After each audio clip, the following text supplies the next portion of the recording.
Xrizantema Rusiya istehsalı tank əleyhinə özü yeriyən raket kompleksidir. Xrizantema hazırki və gələcək nəsil tanklarla, həmçinin helikopter və digər aşağı hündürlükdə uçuş həyata keçirə bilən hava hədəfləri ilə mübarizə aparmaq və onları məhv etmək məqsədi ilə hazırlanıb.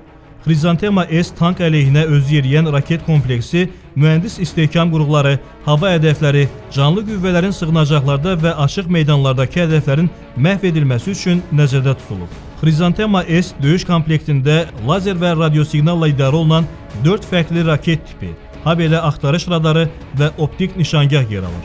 BMP-3 döyüş maşınlarının şassisi üzərində yerləşməsi onun manevr imkanlarını daha da artırır.